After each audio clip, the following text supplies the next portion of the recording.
Good morning all of you. I am Megha Kawar Rajawat, lecturer at Regional College of Pharmacy. आज हम D pharm part 1 का syllabus subject social pharmacy उसके unit number 1 पढ़ने वाले हैं, ठीक है।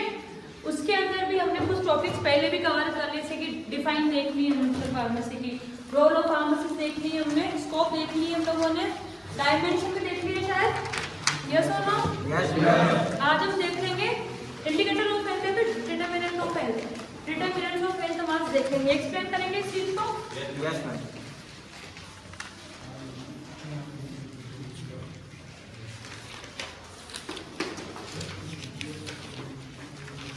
डिटरमिनेंट ऑफ हेल्थ, देखो डिटरमिनेंट ऑफ हेल्थ में क्या लिखा हुआ है, वो सारे के अंदर सब सुन लो पहले, वो सब फैक्टर आते हैं इसमें, क्या आते हैं आपके, वो फैक्टर आएंगे जो कि हेल्थ को इसमें से डिफाइन एक्सप्लेन करके चलेंगे।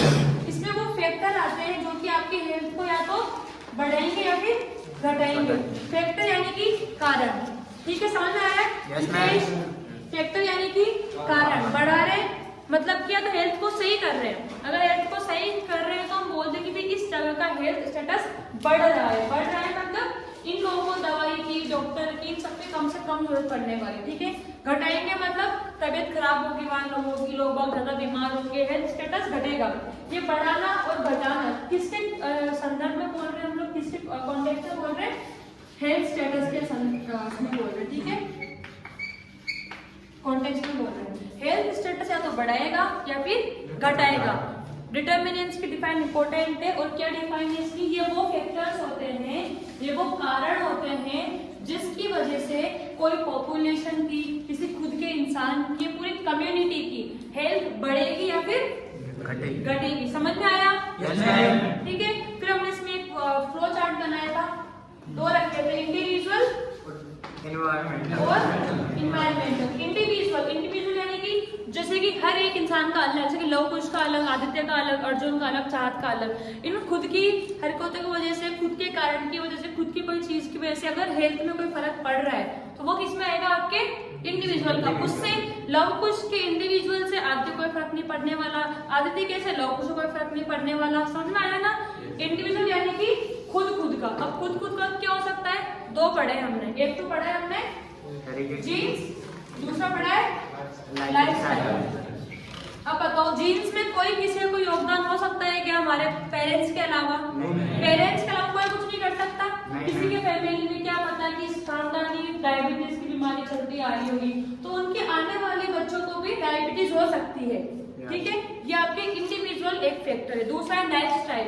अब कोई इंसान है, दो इंसान कंपेयर कर लो, एक तो बढ़िया सुबह 4 बजे उठ रहा है, एक्सरसाइज कर रहा है, योगा कर रहा है, पूरी अच्छी हेल्दी लाइफस्टाइल जी रहा है। दूसरा है 10 बजे उठ रहा है, स्मोकिंग कर रहा है, ड्रिंकिंग कर रहा है, पूरा दिन टीवी देख रहा है, फोन चला रहा है, पढ़ नहीं रहा है, मतलब कोई मेंटल फिजिकल एक्सरसाइज वो नहीं कर रहा है। तो फिट कौन होगा, 4 बजे उठने वाला, जो होगा पूरा लाइफस्टाइल अपनी सेट कर रखा होगा। तो एक जने की लाइफस्टाइल से दूसरे जने की लाइफस्टाइल में कोई फर्क नहीं पड़ेगा, ठीक है, जहां तक कि उन लोगों को रिलेशन नहीं होगा जब तक, ठीक है। जैसे कि नववीर है, नववीर चाहे कुछ भी कर रहा हो, स्मोकिंग कर रहा हो, ड्रिंकिंग कर रहा हो, लेकिन इसकी स्मोकिंग और ड्रिंकिंग से मीरा की तबीयत पर कोई फर्क पड़ेगा नहीं पड़ने वाला ना। तो बस इंडिविजुअल यानी कि जो हम खुद अपने हाथों से कंट्रोल कर सकते हैं, वो किसमें आएगा, आपके इंडिविजुअल में। तो सबसे पहले हमने देखा है डिटरमिनेंट्स ऑफ हेल्थ की डिफाइन में क्या है, ये वो फैक्टर्स होते हैं जो कि हेल्थ स्टेटस को इंक्रीज या फिर डिक्रीज करते हैं, ठीक है। ये इंटरनली और एक्सटर्नली दोनों हो सकते हैं, इंडिविजुअल और इन्वायरमेंटल। दो देखे हमने, इंडिविजुअल में क्या आ रहा है, जीन्स या फिर लाइफस्टाइल। जीन्स क्या होगा, जो पापा से मिल रहे हैं, मम्मी से मिले हैं, वो होते हैं जीन्स, जो कि डीएनए वगैरह सब देखा था हमने, ओके। सेकंड है आपका लाइफस्टाइल, आप किस तरीके से जी रहे हो, कब उठ रहे हो, क्या खा रहे हो, क्या पी रहे हो, वो सब आपकी लाइफस्टाइल में काउंट होता है। सेकंड है इन्वायरमेंटल। इन्वायरमेंटल में क्या देखा हमने, सोशल इकोनॉमी। सोशल इकोनॉमी देखा, इसके अंदर हमने अलग अलग कंडीशंस देखे सोशियो इकोनॉमी के अंदर, ठीक है। Socio economy, social plus economy यानी कि लोग बाग, सोशल यानी कि लोग बाग, जो भी कम्युनिटी है, जो भी अपनी सोसाइटी है, प्लस इकोनॉमी, इकोनॉमी मतलब पैसे, तो लोग बाग प्लस पैसे मिलकर जो फैक्टर बन रहे हैं वो क्या हो रहा है, आपके सोशियो इकोनॉमी। समझ आया विकास, समझ आ रहा है? सोशियो इकोनॉमी मतलब सोसाइटी प्लस बेसिक इकोनॉमी। ठीक, इसमें हमने पहला देखा था इकोनॉमी स्टेटस। जितना अच्छा इंसान के पास पैसा होगा इतनी अच्छी हेल्थ सर्विसेज वो ले पाएगा। बहुत से हमने देखे होंगे अपने आसपास में भी कि बहुत से लोग रेगुलर चेकअप पे जाते हैं हर 6 महीने पूरी बॉडी का फुल चेकअप करवाते आते हैं।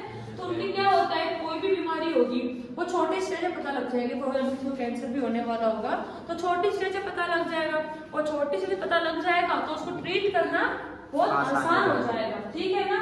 तो इकोनॉमी फर्क पड़ता है, पैसों का फर्क पड़ता है हेल्थ के ऊपर। किसी के पास पैसे नहीं होंगे तो बेचारे अगर 4th स्टेज का भी कैंसर है फिर भी वो दवाइयां अफोर्ड नहीं कर पाएगा, थेरेपीज जो होती है, कीमोथेरेपीज होती है वो अफोर्ड नहीं कर पाएगा तो वो मर जाएगा। तो अगर वो मर गया तो हमारा हेल्थ स्टेटस तो खटखट जाएगा ना।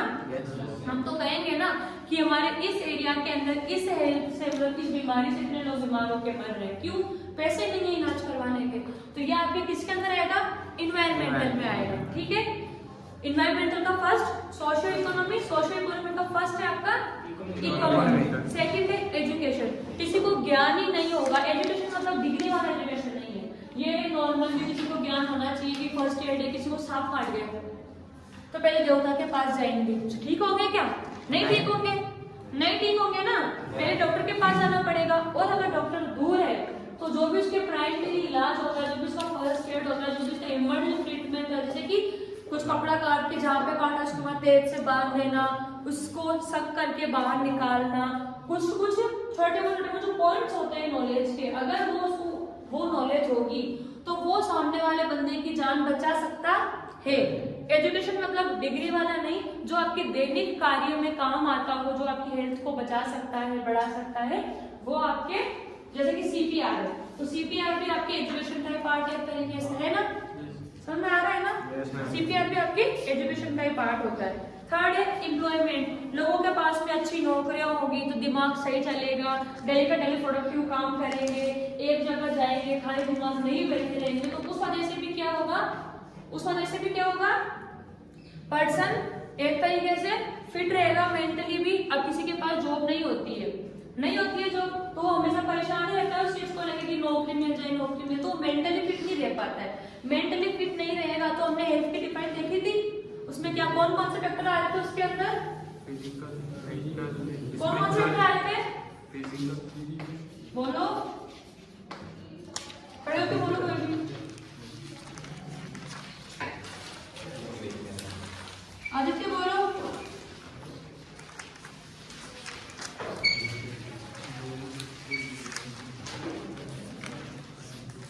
कन्हैया खड़े। कौन से फैक्टर आ रहे हैं इसके अंदर? Physical health, mental health, social health, spiritual health, 4 factor पढ़े थे हमने। ये 4 फैक्टर हमारे किस में आ रहे हैं? हेल्थ के डिफाइन में आ रहे हैं। तो अगर मेंटली कोई इंसान फिट नहीं तो हेल्थी कहलाएगा क्या? नहीं कहलाएगा। अगर वो हेल्थी नहीं है तो हमारा हेल्थ स्टेटस बढ़ेगा या फिर घटेगा? अगर हमारा हेल्थ स्टेटस घट रहा है तो हमें क्या चाहिए, उसको बढ़ाना है या फिर घटाना है? बढ़ाना है। तो गलत चीज रहेगी ना हमारे लिए, तो उसको पढ़ना जरूरी हो गया हमारे लिए।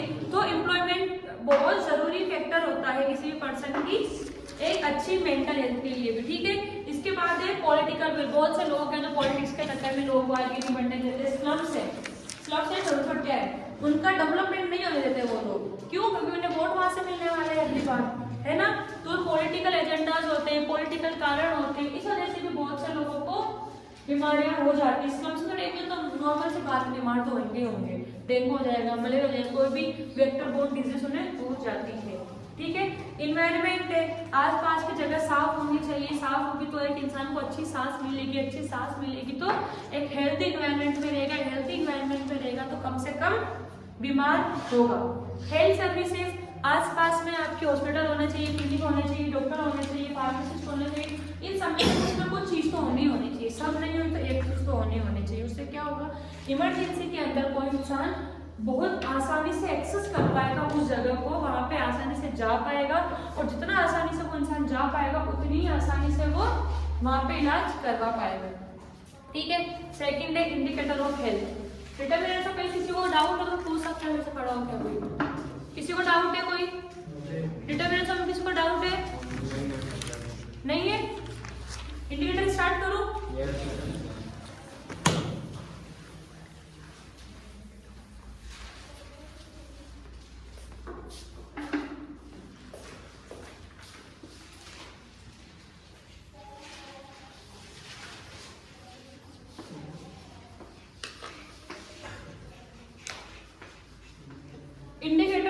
हेल्थ, ठीक है।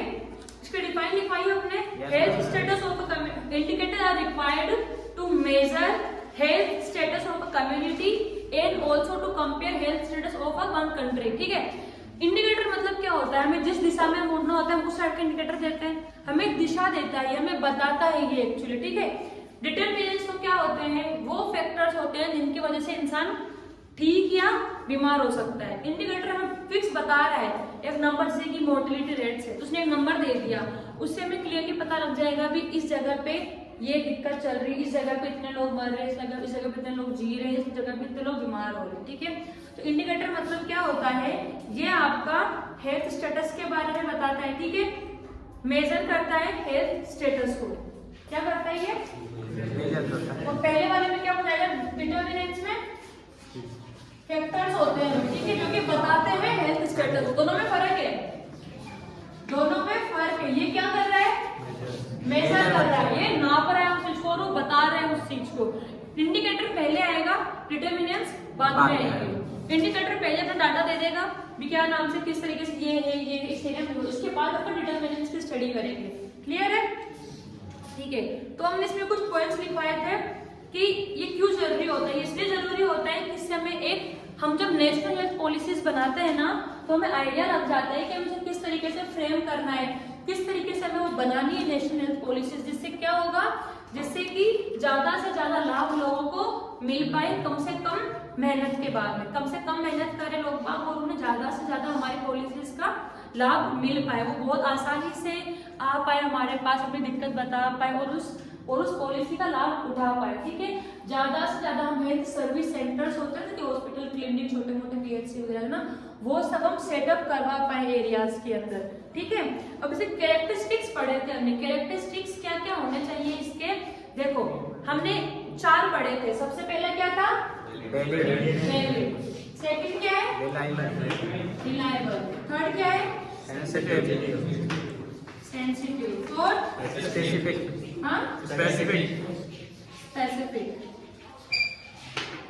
वैलिड मतलब ये है कि हमने जैसे कि इंडिया में मेजर कर लिया स्टेटस को, अब वो स्टेटस पूरी दुनिया के अंदर वैलिड होना चाहिए, ठीक है। ऐसे नहीं भाई, जैसे कि हम किलो, जैसे कि रुपीज है, रुपीज पूरी इंडिया में वैलिड, पूरी दुनिया में वैलिड नहीं है, उसको हमें कन्वर्ट करना पड़ता है, डॉलर में कन्वर्ट करो, यूरो में करो, जस्ट देश में कन्वर्ट करो, करते। लेकिन इंडिकेटर हमें ऐसे चाहिए जो यहाँ पर भी 100 है तो देश के बाहर भी 100 ही होंगे, किसी भी कोने में जाओ दुनिया की सब जगह वो 100 ही होंगे, समझे। तो वैलिड मतलब उसकी वैलिडिटी होनी चाहिए, जो यहाँ पर है वही सब जगह होंगे। इसलिए हम इसमें क्या करते हैं, यूनिवर्सल पैरामीटर काम में लेते हैं, जो दुनिया में सब जगह काम में लिए जा रहे हैं वही हम यहाँ पे काम में लेते हैं, ठीक है ना। वो मैं आगे एक्सप्लेन करूंगी पैरामीटर्स। सेकंड है रिलायबल होने चाहिए, रिलायबल यानी कि भरोसेमंद, इस तरह का होता है। इसका मतलब क्या होता है कि अगर हमने जैसे कि एक बार मैंने जाके नाप लिया, एक बार मैंने आके देख लिया रीजनल कॉलेज ऑफ फार्मेसी में 10 बच्चों को डेंगू हो रखा है, मेरे बाद में अर्जुन आ गया, अर्जुन ने नाप लिया तो उसको भी 10 ही मिलेंगे। उसके बाद आदित्य आ गया, आदित्य ने नाप लिया, सबने अलग अलग तरीकों से नापा तो उसको भी 10 ही मिलेंगे, रिजल्ट सेम रहेगा। चाहे किसी भी तरीके से आप उसे मेजर करो, ठीक है, किसी भी कंडीशन में मेजर करो आप उसे, तो रिजल्ट सेम रहेगा एक फिक्स टाइम के ऊपर। ऐसे नहीं बोल सकते कि मैंने आज नापे वो कल आ रहा है, तो कल तो कम भी हो सकता है, बढ़ भी सकता है। सेम टाइम में सेम कंडीशन में अगर मेजर कर रहे हो तो फिर रिजल्ट सेम रहना चाहिए, वो होता है आपके रिलायबल, ठीक है। थर्ड होता है सेंसिटिव, इससे रिलेटेड हो जाएगा, कुछ भी चेंजेस किए हमने, कुछ भी, जैसे कि एक दिन बाद भी मेजर करने आ गया, या फिर हमने एक जने को दवाई दे दी, कुछ भी कर दिया हमने चेंजेस, तो उससे क्या हो जाएगा, सामने वाला ठीक हो सकता है या और ज्यादा बीमार हो सकता है। तो जो हमारे रिजल्ट्स हैं वो चेंजेस एक्सेप्ट करने वाले होने चाहिए, जैसे कि वही, जैसे कि हमने बताया सेकंड रिलायबल, रिलायबल मतलब एक टाइम पे बिना कोई चेंज के अगर हम मेजर कर रहे हैं तो हमारे को सेम रिजल्ट मिलता है, ठीक। सेंसिटिव, सेंसिटिव मतलब थोड़ी बहुत भी छेड़छाड़ करते तो फर्क आ जाएगा। तो अगर हमने उस डाटा में कोई थोड़ा बहुत छेड़छाड़ करी, हमने कोई पर्सन को दवाई दी, ट्रीटमेंट दिया, तो वहां पर थोड़ा बहुत रिजल्ट में डिफ्लेक्शन भी शो करना चाहिए। समझ में आया क्या? रिजल्ट अलग होएगा ना अगर हम चीजें वहां पे अलग कर देंगे तो। और अगर हम चीजें, अगर एक पानी है 2 मिनट में रख रखा है यहाँ पे नॉर्मल, यहाँ पे तो तुम आके देखो, मैं आके देखो, कोई भी आके देखो तो पूरा पूरा ग्लास भरा हुआ दिखेगा, सबको भरा हुआ दिख रहा है, वो हो गया आपके रिलायबल। अब मैंने इसको उठा के रख दिया धूप के अंदर, तो पानी इवेपोरेट होना शुरू हो जाएगा, उड़ना शुरू हो जाएगा। अब मैं जा रही हूँ 4 घंटे बाद, तो वो पानी जो हमने कैलकुलेशन करी कि 4 घंटे बाद आपके 1 लीटर पानी इवेपोरेट हो जाना चाहिए, तो 1 घंटे पानी इसमें इवेपोरेट होना चाहिए, वो भी चेंजेस आने चाहिए। वो चेंजेस आपके किसमें है? सेंसिटिव वाले पॉइंट के अंदर, ठीक है। स्पेसिफिक वो ये सेंसिटिव और स्पेसिफिक दोनों एक ही चीज हो जाएगी। तो जो चेंजेस हमने पहले से सोच रखे हैं वो चेंजेस जरूर आने चाहिए उस रिजल्ट के अंदर, ठीक है। It should show changes only in the situation concern, ठीक है। वैलिड है, कोई दुनिया में एक होना चाहिए। रिलायबल है, रिलायबल क्या है? कोई भी चेक करने है रिजल्ट सेम रहना चाहिए। सेंसिटिव है, कुछ भी चेंज करो तो रिजल्ट वो चेंज होना चाहिए। लास्ट स्पेसिफिक है, हमने फिक्स कर रखा है भी अगर हमने किसी को खांसी है, किसी को आपके बुखार आ रखा है, तो हमने इसको एंटीकॉल दी तो ठीक हो जाएगा, हमें पता ही ये चीज, तो वो डाटा हमारे पास आना चाहिए कि 4 जन बीमार थे, 4 जनों को फीवर थी, 4 को हमने एंटीकॉल दी, सारा ठीक हो गए, तो वो स्पेसिफिक रिजल्ट हो गया। अगर नहीं हुए 4 ठीक, एक जना बीमार रह गया, तो फिर हमें पता लगेगा कि इसको फीवर नहीं है, इसको कुछ और बीमारी है, फिर वो हमारी डिटर्मिनेंट्स के अंदर आ जाएगी स्टडी, ठीक है ना। क्लियर है? Yes ma'am. समझ में आ रहा है? Yes ma'am. ठीक। अब इसके अंदर बहुत से फैक्टर्स हैं, 10 फैक्टर्स हैं, morbidity, mortality, disability rate, nutritional status, health care delivery, indicator of social and mental health, environmental indicator, socio economic indicator, indicator of quality और है अदर। इनमें से बहुत से तो ऐसे जो आपको नाम सुनते समझ में आ गए। डिसेबिलिटी रेट, जितने लोग ज्यादा डिसेबल होंगे उतना हमारा वर्क फोर्स कम हो पाएगा, ठीक है। तो फर्स्ट इसमें मोर्टेलिटी इंडिकेटर, ये आपके बहुत ज्यादा इंपॉर्टेंट चीज है। या आपके कोई कॉम्पिटिटिव एग्जाम भी होते हैं ना गवर्नमेंट भी, जिनके अंदर फार्मासिस्ट का हो रहा है, तो उसके अंदर मोस्टली क्वेश्चन आता ही आता है, ठीक है। मोर्टेलिटी, और मैंने आपको लिखा है उस टाइम भी बोला था कि लिखने के लिए कि आपसे स्टार्ट कर लीजिए। मोर्टेलिटी मतलब होता है कि डेथ रेट्स पर 1000 people in a community। मतलब एक कम्युनिटी में 1000 लोगों पे कितने लोग मर रहे हैं। एक कम्युनिटी में 10,000 लोग हैं, मान लो 10,000 लोग हैं, तो हमने उसके 10 ग्रुप बन जाएंगे, 1000 पे हमने एक ग्रुप बना दिया, तो अब इसको 10,000 है, ये 1000 हो जाएगा। अब इस 1000 में से भी हम दो फैक्टर निकालेंगे, लिव और डेथ। 1000 में से आपके 500 लोग मर चुके हैं, 500 लोग जिंदा है, तो इस तरीके से आप पूरा डाटा कंपाइल करेंगे। 10 बार लिखने में आएगा 1000 तो 10,000 होगा आपका। फिर उसको इन सबको ऐड करके हम पूरा कम्युनिटी का डाटा निकाल देंगे कि यहाँ पे 10,000 लोगों में से आपके 6,000 लोग तो मर चुके हैं और 4,000 लोग जिंदा है, तो ये आपका मोर्टेलिटी इंडिकेटर है इस कम्युनिटी का। यहाँ पे इतने लोग मर रहे हैं, यहाँ पे ज्यादा लोग मर रहे हैं, तो यहाँ पे जरूरत है ज्यादा हेल्थ केयर की ज्यादा जरूरत है यहाँ पे। तो मोर्टेलिटी रेट क्या होती है? डेथ पर 1000 पीपल इन अ कम्युनिटी। ये इंपॉर्टेंट डिफाइन है, आप सबको याद करनी जरूरी है, ठीक है। मोर्टेलिटी रेट से हमें लाइफ एक्सपेक्टेंसी के बारे में पता लगता है। लाइफ एक्सपेक्टेंसी लिखवाया था एक शब्द मैंने। लाइफ एक्सपेक्टेंसी क्या होता है? एक्सपेक्ट करना यानी कोई अनुमान लगाना, जिंदगी का अनुमान लगाना। मतलब जब से इंसान पैदा हुआ है, अगर वो पैदा हुआ है 1 जनवरी 2000 को और वो मरा है इंसान आपके 1 जनवरी 2090 को, तो वो कितने साल का होके मर गया? 90 साल का होके मर गया वो, तो उसकी लाइफ एक्सपेक्टेंसी कितनी होगी? 90 साल होगी। हमें नॉर्मली, आप सब लोगों ने सुनी होगी ये बात, हम नॉर्मली बोलते रहते हैं कि भाई अब तो इंसान की उम्र घट के 80 रह गई, कोई तो 100 साल थी, है ना, बोलते हैं ना, वही लाइफ एक्सपेक्टेंसी। क्लियर है? Yes ma'am. तो मोर्टेलिटी क्या बताता है आपको? लाइफ एक्सपेक्टेंसी का रेशियो भी देता है। क्लियर है सबको? Yes ma'am. मोर्टेलिटी क्या होती है? पर 1000 लोगों पे कितने लोग बीमार हो रहे हैं। मोर्टेलिटी देखो, दोनों में डिफरेंस है, मोर्टेलिटी और मोर्बिडिटी। अब आप कैसे याद करना है, कैसे याद नहीं करना, वो आपको ट्रिक बनानी। मैं उसको याद करूंगा टी से मैं डेथ याद रखी थी और बी आएगा दूसरे में। बी मतलब कुछ भी नहीं है, सिर्फ एक याद कर लिया मैंने, मोर्टेलिटी। टी मतलब डेथ, लोग मर रहे हैं। दूसरा क्या? दूसरा मोर्बिडिटी होगा। तो हमने 2 चीजें पढ़ी थी, एक में उसमें मरने वाले इंसान की काउंटिंग कर रहे थे और एक में बीमार इंसान की काउंटिंग कर रहे थे अपन। तो मोर्टेलिटी टी मतलब डेथ, तो दूसरे वाले में क्या? नॉर्मली बीमारी वाला रेशियो होगा। क्लियर है? मोर्टेलिटी क्या होता है? 1000 लोगों पे कितने लोग मर रहे हैं कम्युनिटी के अंदर, मोर्टेलिटी, ये हमें लाइफ एक्सपेक्टेंसी के बारे में पता। दूसरा है मोर्बिडिटी, मोर्बिडिटी बताता है हमें कि 1000 लोगों में कितने लोग बीमार हो रहे होंगे, ठीक है, क्लियर है। ये हमें बताते हैं कि किस एरिया में ज्यादा फिर हमने वो कर लिया। फिर उसके बाद हम देखते हैं कि कौन सी बीमारी से ज्यादा मर रहे हैं, या फिर किसी की एज हो गई इसलिए मर रहे हैं, या फिर कौन सी बीमारी ज्यादा लोगों को प्रभाव डाल रहे हैं। जब कोरोना पढ़ रहे थे ना, तब हम मोर्बिडिटी को ज्यादा इंपॉर्टेंस दे रहे थे इन टर्म्स ऑफ मोर्टिलिटी, क्योंकि हम बीमार इंसान को ज्यादा ढूंढ रहे थे उस टाइम पे। जो मर चुके हैं उनको तुम क्या कर सकते हो, उनको नॉर्मली रेशियो दे दिया, लेकिन जो बीमार इंसान है हम उनको ढूंढ रहे थे, उनका ट्रीटमेंट करवा रहे थे, ठीक है। तो मोर्बिडिटी आपके ऐसे कंडीशन में बहुत ज्यादा इंपॉर्टेंट हो जाती है जहाँ पे अनकंट्रोल डिजीज फैल रही होती है, ठीक है ना, क्लियर है। Yes ma'am. डिसेबिलिटी रेट यानी कि कहीं ना कहीं कोई विकलांगता किसी इंसान में आ रखी है, और फॉर योर काइंड इन्फॉर्मेशन आज विकलांग दिवस है, किसको पता है ये चीज? आज 3 दिसंबर है, आज विकलांग दिवस है, ठीक है।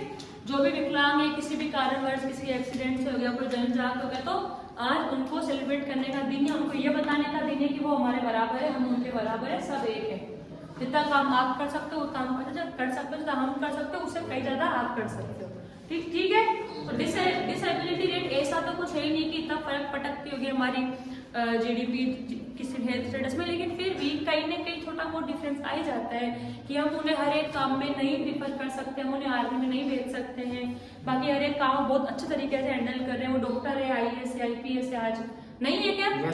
तो फिर वो ठीक है। नेक्स्ट है न्यूट्रिशनल स्टेटस इंडिकेटर, ये बताता है हमें कि किस एरिया में न्यूट्रिशन का डिवीजन कम है, तो वहाँ पे आंगनबाड़ी खुलती है, आंगनबाड़ी खुलती है, बच्चों को पोलियो देते हैं, बच्चों को पोषण वगैरह की चीजें देते हैं, पोषण देते हैं, जैसे तो वो सब चीजें हमें बताती है न्यूट्रिशनल स्टेटस के बारे में, ठीक है। जैसे कि छोटे बच्चों का हम हाइट मेजर करते हैं, उनका वेट मेजर करते हैं जब छोटे बच्चे पैदा होते हैं उनका वजन नापते हैं 2.5 किलो से कम में ज्यादा है, तो वो सब चीजें हमें बताती है कि भी कितने ज्यादा हेल्दी बच्चे हो रहे हैं, कितने हमारे छोटे बच्चे हैं उनका हेल्थ स्टेटस बिल्कुल सही चल रहा है, उनको न्यूट्रिशन बिल्कुल सही मिल रहा है, फिर नहीं मिल रहा है, वो आपके किस में आता है? न्यूट्रिशनल स्टेटस इंडिकेटर, जो कि न्यूट्रिशन का स्टेटस बताता है। कैसे बताएगा? छोटे बच्चों के द्वारा बताएगा, ठीक है। नेक्स्ट है हेल्थ केयर सर्विस इंडिकेटर, ये हमें बताता है, हमने एक बात सुनी होगी कोरोना के टाइम पे कि 1000 लोग बीमार हो रहे हैं, 10 बेड ही है, 10 बेड ही रखे हुए हॉस्पिटल में, लेकिन बीमारों की संख्या 100 है, सुना होगा बेड कम पड़ रहे हैं, तो जो रेशियो निकालता है ना, वो रेशियो हमारे इसके अंदर आता है हेल्थ सर्विस इंडिकेटर में। इसमें आता है एक डॉक्टर पे, एक पेशेंट पे कितने डॉक्टर हैं, एक नर्स पे कितने डॉक्टर हैं, एक पेशेंट पे कितने बेड हैं, होता है इसे? Yes ma'am. अगर इससे क्या होता है, हमें इमरजेंसी कंडीशन से कोरोना कंडीशन हो गई, कुछ भी कंडीशन हो जाती है, उन कंडीशन पे हमें पता रहता है इस एरिया में 100 पलंग है, तो हम जैसे कि सीतापुरा में इतने बेड नहीं है, इतने नहीं है, तो हम यहाँ से प्रतापनगर शिफ्ट कर देंगे, हमारे पास रेशो रखा हुआ है पहले से कि वहाँ पे ज्यादा बेड है, तो वहाँ पर पेशेंट शिफ्ट कर देंगे। समझ में आ रहा है ना? इस तरीके से आपके काम आता है। Indicator of social and mental health, लोग बाग ड्रग एब्यूज कर रहे हैं, नशे पत्ते कर रहे हैं, सुसाइड कर रहे हैं, तो वो बताता है हमें कि इस जगह का थोड़ा मेंटल स्टेटस और सोशल स्टेटस गलत चल रहा है, तो वहाँ पर हम साइकियाट्रिस्ट को भेजते हैं, लोगों को काउंसलिंग करवाते हैं, फ्री काउंसलिंग करवाते हैं, जिससे कि लोगों के अंदर जीने की इच्छा बढ़ती है और गलत चीजों की इच्छा कम होती है, ठीक है। रिहैब सेंटर्स खोलते हैं, ड्रग एब्यूज वालों के लिए खोलते हैं, जहाँ फ्री ऑफ सर्विसेज प्रोवाइड करवाती है गवर्नमेंट। एनवायरमेंटल इंडिकेटर, आपके एनवायरमेंट में इतना सारा पोल्यूशन होगा तो आप लोग को सांस लेने में दिक्कत आएगी, आप लोग खूब बीमार होंगे बीमार आप लोग, तो एनवायरमेंटल फैक्टर में आपके बीमारी वाला आ जाएगा, ठीक, हाँ, पोल्यूशन वाला आ जाएगा। Indicator of quality of life, इंसान जितने अच्छे से जीना चाहेगा, अगर वो उस इतने अच्छे तरीके से जी रहा है, मोर्बिडिटी और मोर्टिलिटी कम है अगर, तो एक इंसान क्वालिटी ऑफ लाइफ जी रहा है। मोर्टिलिटी कम होगी यानी कि वो लंबा जी रहा है, 100 साल जी रहा है, अच्छे से जी रहा है। मोर्बिडिटी कम होगी यानी बीमार कम पड़ रहा है, अगर दोनों ही नहीं होंगे तो एक वो अच्छी लाइफ जी रहा है एक तरीके से, ठीक है, तो क्वालिटी ऑफ लाइफ वो अपनी जी रहा है, ठीक है। अदर इंडिकेटर्स में क्या होगा? बेसिक नीड यानी कि इंसान को पीने के लिए साफ पानी मिल जाए, ठीक है, सैनिटेशन मिल जाए अच्छी जगह पे, सब कुछ, ठीक, डेंगू वगैरह नहीं हो, पानी बराबर नहीं हो, साफ जगह में रह रहा हो, तो वो बेसिक नीड हो जाती है आपकी। सोशल इंडिकेटर यानी कि फैमिली, अगर एक जने के 15 बच्चे हैं घर में और एक जने के 2 बच्चे हैं, तो 2 बच्चों वाले अच्छी परवरिश कर पाएगा, 15 बच्चों वाले नहीं कर पाएगा परवरिश अच्छी ना, नहीं कर पाएगा ना, तो वो आपके किसमें आता है? सोशल इंडिकेटर में। नेक्स्ट टॉपिक है नेशनल हेल्थ पॉलिसी। क्या है? समझ में आ रहा है क्या आप लोगों Yes, को? ma'am. अगर कुछ नहीं आया ना तो आप लोग पूछ सकते हैं मेरे से कि मैम ये आप वापस एक्सप्लेन कर दो। हाँ, नेशनल हेल्थ पॉलिसी। नेशन जो हेल्थ के लिए पॉलिसीज बनाता है वो आपकी आती है नेशनल हेल्थ पॉलिसीज में। सिंपल सी बात है, ये एक अच्छी हेल्थ लोगों को मिले उस वजह से पॉलिसीज बनाता है ये, ठीक है। लोगों को इजीली हेल्थ सर्विसेज एक्सेस कर पाए, हॉस्पिटल जा पाए, इस वजह से बनाता है हेल्थ सर्विसेज, ठीक है। हर एक ज्योग्राफिकल कंडीशन में, यानी कि गांव के छोटे से गांव से लेके बड़ी मेट्रो सिटी तक एक कनेक्शन रहे लोगों का, इस वजह से बनाता है हेल्थ पॉलिसीज गवर्नमेंट, है ना। लोग कम पैसों के अंदर अच्छा इलाज करवा पाए, इस वजह से भी बनाता है वो, ठीक। से कुछ हेल्थ सर्विस जैसे कि एड्स के लिए बनाई है, टबेको के लिए बनाई है, पोलियो के लिए बनाई है, पल्स पोलियो प्रोग्राम्स हो गए आपके, होते हैं एड्स के प्रोग्राम हो जाएंगे, न्यूट्रिशनल पॉलिसीज के हो जाते हैं आपके, ठीक। और लास्ट आपका टॉपिक है इस यूनिट का, वो है कुछ हमने डेवलपमेंट गोल्स देखे, जैसे कि WHO development goals, development normal goals, क्या क्या चीज चाहता है WHO इस दुनिया से कि ये चीजें होनी चाहिए। तो क्या होनी चाहिए? गरीबी नहीं होनी चाहिए, कोई भूख से नहीं मरे, लोगों की अच्छी हेल्थ हो, अच्छी एजुकेशन मिले लोगों को, जेंडर इक्वलिटी, लड़का और लड़की में फर्क नहीं हो, लोगों को साफ पीने का पानी मिल पाए, एक अच्छी एनर्जी यानी कि लाइट वगैरह जो भी ना विंड एनर्जी, लैंड एनर्जी अच्छे से मिल पाए, हर एक चीज। लड़कियां भी जाके इंडस्ट्री में काम करें, लड़के भी जाके इंडस्ट्री में काम करें, इनइक्वलिटी कम से कम हो। सिटीज और गांव के अंदर जो होता है ना कि गांव के हम शहर के, वो वाला डिस्क्रिमिनेशन थोड़ा बहुत कम हो, ठीक है। शांति बनी रहे, पीस बनी रहे सब जगह पे, ठीक। लास्ट है डेवलपमेंट गोल्स। डेवलपमेंट गोल में सेम ही आपकी एकेडमिक कैपेसिटी, आपकी जो पढ़ाने की क्षमता है, जहाँ पे पहले 50 लोगों को पढ़ाने, वहाँ पे आप 100 लोगों को बहुत अच्छे से पढ़ा पाओ, एजुकेट कर पाओ, आप इक्वलिटी जनरेट करो, फार्मेसी के बारे में लोगों में जागरूकता है फैलाओ, क्वालिटी प्रोवाइड करवाओ, लाइफ क्वालिटी प्रोवाइड करवाओ लोगों को, ठीक है। डिजिटल हेल्थ प्रोवाइड कराओ, ऑनलाइन अपने हाथों के ऊपर, अपनी उंगलियों के ऊपर, अपने फोन से देख देख के पता करता है कि हाँ मेरा हेल्थ स्टेटस क्या है। तो ये हमारी unit 1 of social pharmacy complete हो चुकी है। किसी को कोई डाउट हो तो पूछ सकता है, कोई डाउट है किसी को? Okay, so thank you so much for today, we will start a new lecture.